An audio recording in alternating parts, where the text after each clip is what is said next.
नमस्कार। कराने आपको अपने अधिकारों का एहसास, हाजिर हैं हम फिर से लेकर आपका अपना कार्यक्रम कानून की बात।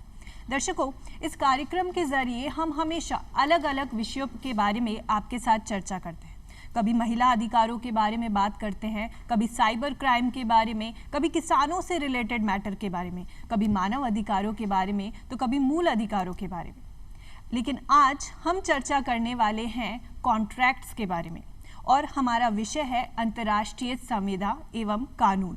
किस तरीके से इंटरनेशनल कॉन्ट्रैक्ट किए जाते हैं और कैसे किए जाने चाहिए, इन सब रिलेटेड विषयों के बारे में आज चर्चा करेंगे, जानकारियां लेंगे। और उसके लिए सबसे पहले स्वागत करेंगे हमारे साथ मौजूद हमारे बेहद खास मेहमान एडवोकेट शशांक शर्मा जी का। सर, कार्यक्रम में आपका बहुत बहुत स्वागत है। धन्यवाद। क्योंकि आज तो हम नेशनल लेवल की बात नहीं कर रहे हैं, आज हम इंटरनेशनल लेवल पे जाने वाले हैं। सबसे पहले आपसे ये जानना चाहेंगे कि जो इंटरनेशनल कॉन्ट्रैक्ट्स हैं ये क्या होते हैं?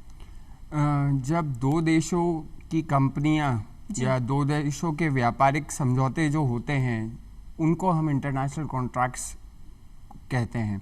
इसमें आप ये समझिए कि इसके अंदर कई बार दो देश मिलके भी कई चीज़ों को करते हैं। जैसे कि अभी चाइना जैसा है वो अपने सीपैक कॉरिडोर बना रहा है, कई देशों के साथ वो कर रहा है, बेल्ट एंड रोड इनिशिएटिव कर रखा है। हमने इंडिया ने ग्वादर पोर्ट और इस तरीके के अंतर्राष्ट्रीय समझौते करके हम लोग वहाँ पे डेवलपमेंट कर रहे हैं।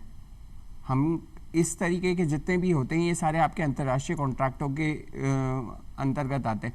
अब कई देश हमारे यहाँ की बड़ी कंपनियाँ विदेशों में जाके काम कर रही है। कई विदेशी कंपनियों को हम यहाँ पे अभी प्रधानमंत्री मोदी जी के इनिशिएटिव हुए थे, जैसे कि अमेरिका में हमने देखे थे।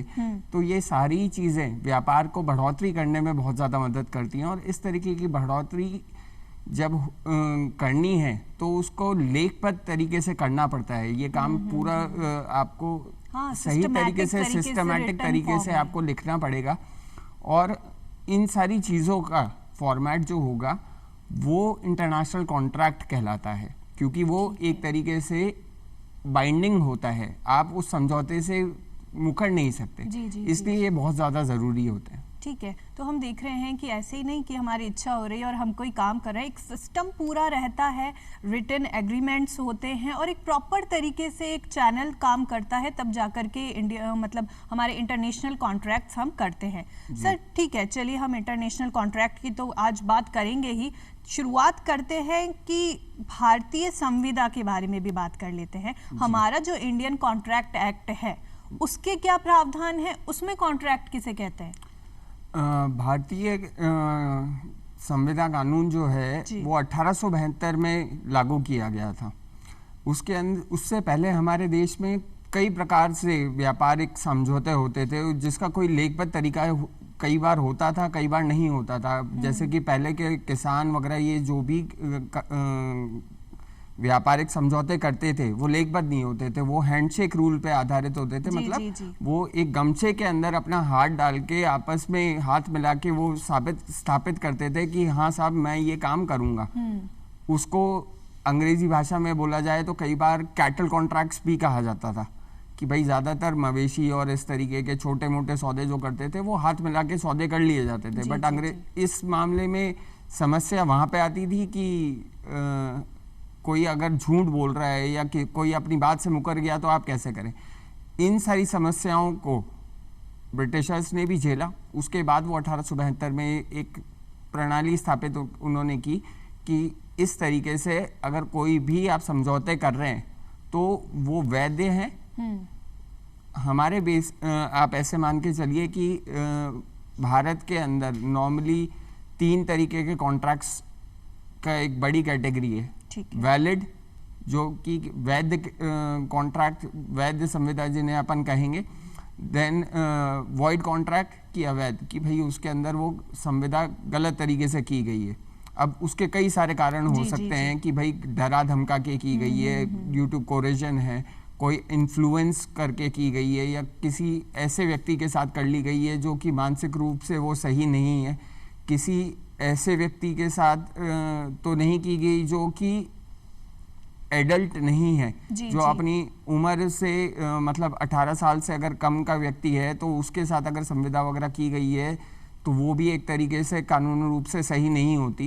तो इस तरीके की संविदाओं को देखते हुए और इस तरीके की संविदाओं का एक पूरा अलग अलग प्रारूप हमारे स्थापित है इस कॉन्ट्रैक्ट एक्ट में।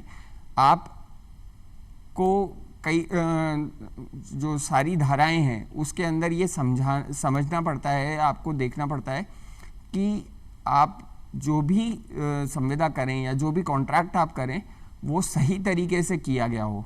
मुख्य 5 तत्व जो हैं, corrosion, undue influence, unsound mind वगैरह, ये सारी चीज़ें छोड़ के अगर आप करते हैं तो वो कॉन्ट्रैक्ट जो होता है वो वैलिड होता है। अब कई बार क्या होता है, आदमी देखता है कि कॉन्ट्रैक्ट जो किया गया है जी, कि वो पूर्ण रूप से सही है या नहीं है।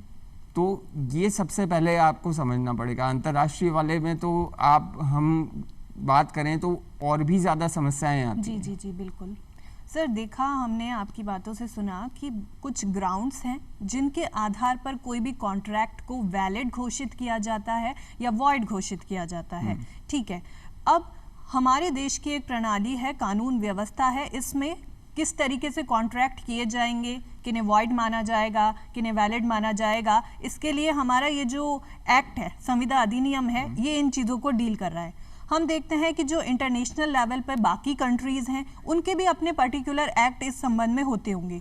हम यदि तुलना करें इंडिया के कॉन्ट्रैक्ट एक्ट और बाकी देशों के कॉन्ट्रैक्ट एक्ट की, क्या विभिन्नताएं आप इसमें पाते हैं? आप ऐसे समझिए कि पूरी दुनिया के अंदर 2 कॉलोनाइजर्स ने ही लॉ को बनाने का और लॉ का प्रचार प्रसार करने का सबसे ज़्यादा काम किया। वो एक है ब्रिटेन, जिनका हम यूके फॉर्मेट इंडिया में भी लागू होता है, और दूसरा है फ्रेंच जी। 2 ही लॉ पूरी दुनिया के अंदर सबसे ज़्यादा पॉपुलर है, फ्रेंच पैटर्न और ब्रिटिश पैटर्न। हम लोग ब्रिटिश पैटर्न के ऊपर चलते हैं तो काफ़ी सारी चीज़ें हमारी और अंतर्राष्ट्रीय स्तर पे भी एक तरीके से काफ़ी समानताएं हैं। कुछ एक चीज़ों के बीच में जो अंतर आ जाता है, जैसे हमारे यहाँ पे एक शब्द इस्तेमाल हम करते हैं कोर्जन जी, और यूके और यूएस वगैरह में एक शब्द इस्तेमाल किया जाता है, वो है ड्यूरेस। अब इनके बीच का सिंपल सा मैं आपको एक उदाहरण देके समझाता हूँ कि कोर्जन वो हुआ जब किसी आदमी को डरा धमका के या डर दिखा के उससे कोई भी चीज़ किया गया, कोई भी कॉन्ट्रैक्ट ज़बरदस्ती करवा लिया गया हो। अब वहीं पे ड्यूरेस के अंदर आप ये समझिए कि जब तक मारपीट नहीं की गई या जब तक उसके साथ बुरा उसी व्यक्ति द्वारा जिसके साथ वो कॉन्ट्रैक्ट हो रहा है वो नहीं किया गया, तब तक वो ड्यूरेस की श्रेणी में आता ही नहीं है। अच्छा। अब जैसे अगर मैंने आपको डर दिखा के किसी पेपर पे साइन करवा लिया या मैंने आपको मजबूर कर रहा हूँ कि आप जाके मान लीजिए कि किसी XYZ पार्टी के साथ एक कॉन्ट्रैक्ट कर लीजिए और बाद में आप जा रहे हैं कोर्ट और कह रहे हैं कि साहब मुझे डरा धमका के और XYZ पार्टी के साथ कॉन्ट्रैक्ट करवा दिया गया है, तो आप हिंदुस्तान में तो जा सकते हैं, वहाँ पे आप कहेंगे कि भाई इस व्यक्ति ने नहीं किया पर इसके बिहाफ पे इस व्यक्ति ने मेरे साथ किया है, तो वो कॉन्ट्रैक्ट को इलीगल माना जाएगा, उसकी इलीगैलिटी को माना जाएगा।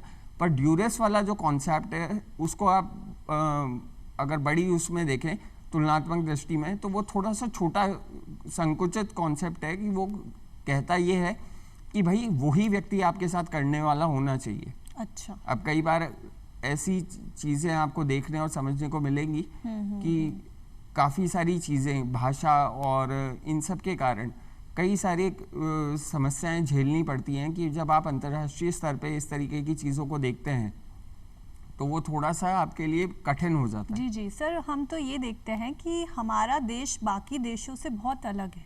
भारत की जब हम बात करते हैं तो भारत एक ऐसी जगह है, एक ऐसा देश है जहाँ न जाने कितनी बोलियाँ हैं, कितनी भाषा हमारी हैं, पहनावे अलग अलग हैं, खान पान अलग अलग है, हर जगह का, हर स्टेट का अपना कुछ अलग रीति रिवाज हैं। तो हमें तो इसमें ही काफ़ी अजीब लगता है कि आज कोई राजस्थान का आदमी साउथ जाता है तो उसे थोड़ा अजीब लगता है। तो यहाँ तो हम इंटरनेशनल लेवल पे कॉन्ट्रैक्ट्स कर रहे हैं।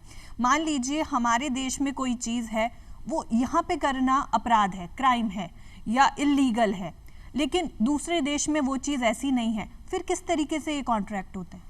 आप बहुत सही आपने सवाल पूछा। बहुत बार ये समस्याएं आती हैं कि एक देश में कुछ चीज़ें वैध होती है और दूसरे चीज़ों में नहीं होती। जैसे कि आप देखें कि इस्लामिक देश जितने भी हैं उनमें आपके जो पोर्क है वो हराम है। अब ऐसे देशों के साथ आप जब भी कोई खान पान का सामग्री बेचेंगे या कोई भी ऐसी चीज़ वहाँ पे एक्सपोर्ट करने की अगर आप कोशिश करेंगे तो उसके लिए आपको एक सर्टिफिकेशन चाहिए होता है, वो कहलाता है हलाल सर्टिफिकेशन। हलाल सर्टिफिकेशन जो भी सामान होगा उस चीज़ को आप वहाँ पे एक्सपोर्ट कर सकते हैं, अदरवाइज़ वो अपने देश में और किसी भी सामान को वो अलाउ करेंगे ही नहीं, वो आने ही नहीं देंगे। इसी तरीके से आप को वहाँ पे अगर कभी भी कोई एक्सपर्ट होगा तो वो यही समझाएगा कि आप जिस भी देश में काम करना चाह रहे हैं या जिस भी देश के साथ समझौता करना चाह रहे हैं, उस देश के अंदर आपको सबसे पहले उसकी ज्योग्राफी, उसके कल्चरल आइडेंटिटी, वहाँ पे किस तरीके के लोग रहते हैं, क्या वहाँ की पॉपुलेशन एथनिसिटी है, किस किस तरीके का वहाँ पे प्रोड्यूस होता है, आपकी फाइनेंशियल स्टेबिलिटी और फाइनेंशियल डिस्ट्रीब्यूशन के बारे में। जैसे अभी रशिया और यूक्रेन के युद्ध के बारे में ये एक बहुत इम्पोर्टेंट टॉपिक हो गया कि कई देशों ने कई करेंसियां ही बंद कर दी है, तो वो एक्सेप्ट नहीं करते। मोड ऑफ पेमेंट कैसे आप रखेंगे, एक्सेप्टेंस वैल्यू क्या होगी, ये सारी चीज़ें आपको देखनी पड़ती है। और एक व्यापारी के लिए ये सारी चीज़ें समझना बहुत ज़रूरी है, क्योंकि वो सिर्फ अपना माल बेचना नहीं चाहता, वो माल बेच के पैसा भी वापस लेना चाहता है। बिल्कुल बिल्कुल। शशांक जी, आपने बहुत अच्छी बातें हमें बताई और हम कह रहे हैं कि हमारा जो देश है, भारत है, उन्होंने सबसे पहले ये बात बोली, हमने कहा वसुदैव कुटुंबकम। हमने पहली बार पूरे विश्व को परिवार माना और वहीं से ये कॉन्सेप्ट आता है कि जो हमने सीमाएं थी उन्हें खोल दिया और न सिर्फ आपस में एक जगह से दूसरी जगह जाने के लिए, रहने के लिए, बल्कि आपस में एक दूसरे के साथ व्यापार करने के लिए भी खोला। तो इस तरीके के जो हम इंटरनेशनल कॉन्ट्रैक्ट करते हैं, इंडिया में आपको क्या लगता है कि इंटरनेशनल लेवल पे कौन कौन से ऐसे कॉन्ट्रैक्ट हैं जो ज़्यादातर किए जाते हैं? इंडिया के अंदर अभी आईटी सेक्टर जो है जी, इंफॉर्मेशन एंड टेक्नोलॉजी सेक्टर जो है वो सबसे ज़्यादा और सबसे तेज़ी से काम कर रहा है। दूसरा हमारा मेडिकल और फार्मास्यूटिकल सेक्टर जो है वो बहुत तेज़ी से काम कर रहा है। आपने देखा होगा कोरोना काल में कई देशों को हमने दवाइयाँ सप्लाई की, मेडिकल किट सप्लाई हमने किए और बहुत सारा काम हमने हमारी मानवता दर्शाते हुए, हमारे देशवासियों ने बड़ा दिल दिखाते हुए, जिस समय हमें भी काफ़ी ज़रूरत थी पर फिर भी हमने कई देशों को मदद की। वो उसके लिए हमने कोई कॉन्ट्रैक्टिंग नहीं की, पर हाँ अब जो हमारी डेवलपमेंट हो रही है, जैसे बहुत सारे बड़े बड़े देशों की कंपनियां हमारे यहाँ पे आ रही है, हमारे देश की कई बड़ी कंपनियां जाके कई सारे देशों में मर्जर्स और एक्विजिशन कर रही है, वहाँ के देशों के साथ मिलके वो काम कर रही है। तो ये सारी चीज़ें बहुत ज़्यादा ज़रूरी भी है और अच्छा भी है, क्योंकि इससे ना सिर्फ हमारी ग्रोथ होती है, हमारी टेक्नोलॉजिकल एस्पेक्ट बड़ी होती है, परंतु हमारे पास विदेशी मुद्रा का जो भंडार है वो भी काफ़ी अच्छी तेज़ी से बढ़ता है। बिल्कुल। और हम तो यही चाहेंगे कि एक भारत का नागरिक होने के नाते मैं तो यही चाहूँगा कि भविष्य में आने वाले 2045-2047 तक कि भारत विश्व की नंबर 1 अर्थव्यवस्था बने। सर, हम 5वें तक तो पहुँच ही चुके हैं और ये जो सफ़र है ये काफ़ी मुश्किल भी होता है क्योंकि इतना बड़ा देश, लेकिन हम एक काम कर सकते हैं कि भारत, क्योंकि हम कहते हैं कि विश्व का सबसे ज़्यादा जो युवा शक्ति है वो हमारे देश में ही है, इसको हम सही दिशा में लगा सकते हैं। और यदि हम नेशन लेवल तो है ही हमारे पास, लेकिन हम अंतर्राष्ट्रीय स्तर पर यदि पहुंचते हैं तो उससे हमारे देश की जो प्रगति है, जैसा कि आपने कहा कि हमें तो फर्स्ट लेवल तक आना है, फर्स्ट रैंक पे जाना है, वो हम कर सकते हैं। और जो कहते हैं कि सोने की चिड़िया हमारा देश हुआ करता था, उस सोने की चिड़िया को हम वापस ला सकते हैं, हमारे देश को उसी स्थिति में पहुंचा सकते हैं। सर, ये जो अंतर्राष्ट्रीय संविदाएं हैं ये इसमें क्या भूमिका निभाती हैं? अंतर्राष्ट्रीय संविदाएं आप मान के चलिए कि सबसे पहले तो आपको दूसरे देशों की जो मुद्रा भंडारण के अंदर जो समस्या आता है, क्योंकि आज आप ये मान के चलिए कि पूरी दुनिया के अंदर जो व्यापारिक समझौते होते हैं उसमें मूल्य रूप से जो इस्तेमाल ली जाने वाली करेंसी है वो है डॉलर, अमेरिकी डॉलर जी। आपको अगर किसी भी देश के साथ व्यापार करना है या व्यापारिक समझौते स्थापित करने हैं या कोई भी सामान खरीदना या बेचना है तो उसके लिए आपको डॉलर सबसे ज़्यादा ज़रूरी है। अगर आप डॉलर के साथ ट्रेड नहीं कर पा रहे तो आपके उस देश के साथ ऐसे व्यापारिक समझौते होने चाहिए जिसके साथ कि आप उनकी करेंसी में ट्रेड कर सकें, जो कि अभी पिछले कुछ सालों में देखा गया है कि भारत ने कई सारे देशों के साथ वीज़ा फ्री एंट्री का भी काम किया है। कई हम लोग रशिया से और कई सारे ऐसे देशों के साथ ऐसे काम कर रहे हैं कि भाई हम हमारी करेंसी उनको दे रहे हैं और उनकी करेंसी हमारी ले रहे हैं। और बीच में से डॉलर को हमने डी डॉलराइजेशन का जो कॉन्सेप्ट है रिसेंटली जो अभी यूक्रेन युद्ध के बाद शुरू हुआ है उसके ऊपर हमने भी हमारे देश की तरफ से काम करना शुरू कर दिया है। तो इससे हमारी अर्थव्यवस्था पहले के मुकाबले काफ़ी तेज़ी से ऊपर बढ़ रही है। बिल्कुल, और हम कोशिश करते हैं और उम्मीद करते हैं कि ऐसे ही आगे बढ़ती जाए जी। सर, क्योंकि संविदाओं की बात हो रही है तो यहाँ अपराधों का होना भी स्वाभाविक है, क्योंकि कहीं ना कहीं एक फ्रॉड माइंड काम कर रहा होता है। तो ये जो इस संबंध में, इन संविदाओं के संबंध में जो अपराध किए जाते हैं, हम ये चाहेंगे कि ये जो इकोनॉमिक ऑफेंसेस हैं ये क्या होते हैं, आप इनके बारे में थोड़ी जानकारी। इकोनॉमिक ऑफेंसेस आप ये मान के चलिए कि ये वो सभी ऑफेंसेस होते हैं जिसके अंदर आदमी के आर्थिक रूप से क्षति पहुंचाई जाए। इसके अंदर बहुत सारे इकोनॉमिक ऑफेंसेस हमारे देश में हो चुके हैं, जैसे हर्षद मेहता स्कैंडल हो चुका है, अब्दुल करीम तेलगी जी का स्कैंडल हो चुका है, आपके विजय माल्या सहारा स्कीम, ये सारे ही देखने में। इसमें आदमी को शरीर को कोई नुकसान नहीं हुआ पर ये आर्थिक रूप से उनको बहुत ज़्यादा क्षति हुई है। और मैं आपको ये बताना चाहता हूँ कि ये जो क्राइम होते हैं ये सबसे ज़्यादा खतरनाक क्राइम होते हैं, क्योंकि अगर आपने एक आदमी का मर्डर किया तो ठीक है वही आदमी मरा, पर अगर आपने एक आर्थिक अपराध किया है तो इसका मतलब ये है कि आपने पूरे समाज के साथ अपराध कर दिया, क्योंकि उसका इम्पैक्ट या उसका जो पूरा प्रारूप है उसमें कई लोग भूखे भी मरेंगे, कई लोगों का जिंदगी भर की कमाई चली जाती है। कई सारे समाज के अंदर ऐसे गलत धारणाएं पैदा हो जाती है कि कोई अगर ईमानदारी से वैसा ही कोई कारोबार लेकर आए तो उसके साथ करना ही नहीं चाहेगा।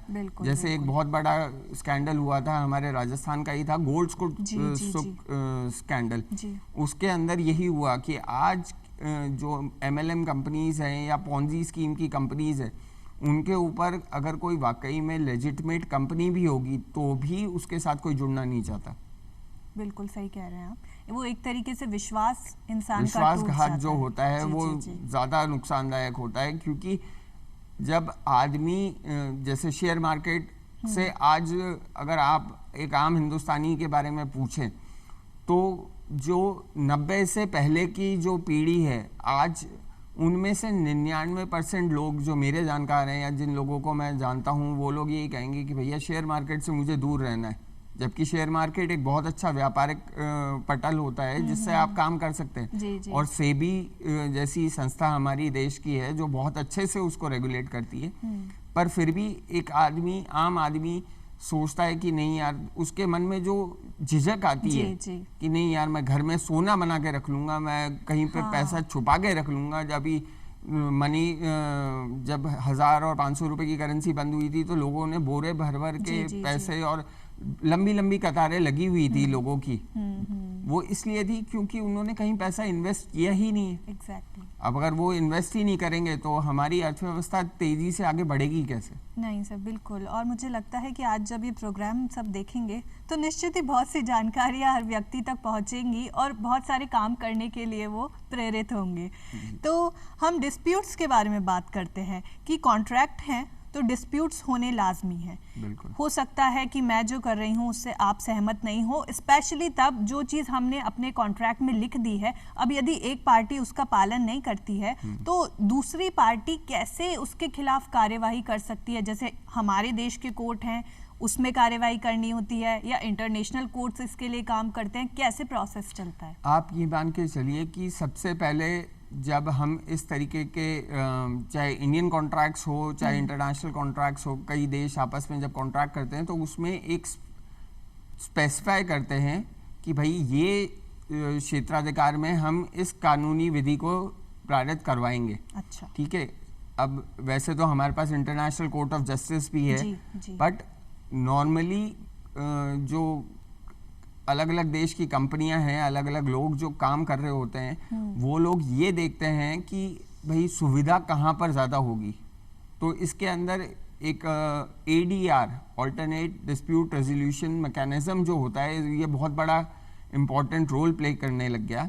हमारे इंडिया के अंदर भी ADR सेंटर्स खुल चुके हैं हमारे अलग अलग जगहों पर, जहाँ पे लोगों को ये समझाया जाता है कि साहब एक तो आप सिविल केस करेंगे जिसमें आपको समय लगेगा, आपका समय व्यतीत होगा, बिल्कुल बिल्कुल, और वहीं पे दूसरी तरफ आप अगर चाहें तो आपस में आर्बिट्रेशन के थ्रू, कि आपस में बैठ के आपस में आर्बिट्रेशन को ऐसे समझिए कि आपस में बातचीत या सलाह मशवरा या किसी एक ऐसे व्यक्ति को अपॉइंट करके कि जो न्यूट्रल आदमी हो, जो किसी के साथ पक्षपात ना करे, उसको आप बैठा के और उसको आप कहें कि आप न्याय संगत जो भी वक्तव्य हो वो हमें बता दीजिए, या जो भी आपका जजमेंट हो वो हमें प्रोनाउंस कर दीजिए, उसके हिसाब से हम काम कर लेंगे।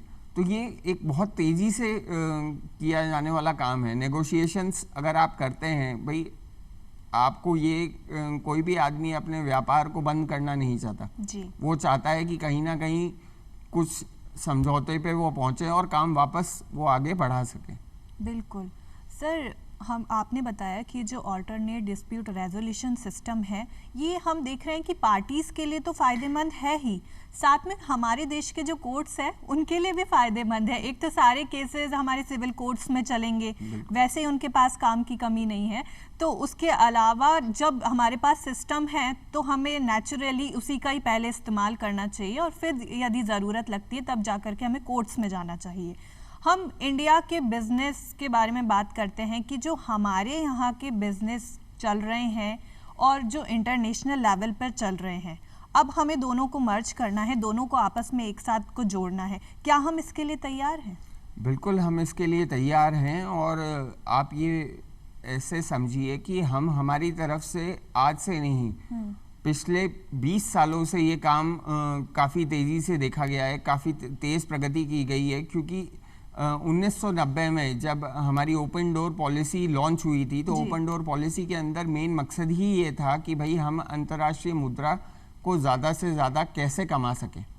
तो ये जब PV नरसिम्हा राव जी की शायद सरकार थी उस समय से ये काम शुरू हुआ था। तब आप ने देखा होगा कि सबसे बड़ी 2 कंपनियां जो FMCG की थी वो भारत में आके व्यापार और व्यापारिक समझौते करने लग गई, और जिससे हमारा विदेशी मुद्रा भंडारण FMCG के सेक्टर में एक ग्रोथ देखी गई।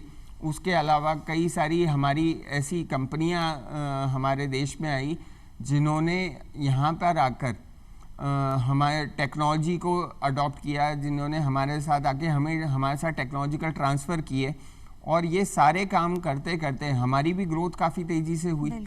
और ग्रोथ जब होती है तो सिर्फ एक इंडस्ट्री की नहीं होती, वो पूरे देश की होती है। बिल्कुल सर, आज आपने अपनी चर्चा के द्वारा न सिर्फ हर व्यक्ति को जानकारी दी, बल्कि हमारे पूरे देश को आगे बढ़ाने के लिए बहुत ही अमूल्य, बहुत ही उपयोगी जानकारियां हमारे साथ साझा की। उसके लिए आपका बहुत बहुत धन्यवाद। धन्यवाद। तो दर्शकों, आज की चर्चा के बाद हमने ये जाना कि न सिर्फ कॉन्ट्रैक्ट के बारे में आज हमने जानकारी ली, आज हमने इंटरनेशनल कॉन्ट्रैक्ट के बारे में बात करी। पुराने टाइम से ही हम बिजनेस करते आ रहे हैं, संविदा करते आ रहे हैं, लेकिन आज के समय पे हमारे देश में कौन कौन से कानून हैं, इंटरनेशनल लेवल पर हम किस तरीके से काम कर सकते हैं, और जैसा कि हमने चर्चा की कि हमें आगे से आगे बढ़ना है और अपने देश को पहले पायदान पे लाना है। अगली बार चर्चा के लिए आपके साथ फिर मुलाकात करेंगे, तब तक के लिए इजाज़त दीजिए। नमस्कार।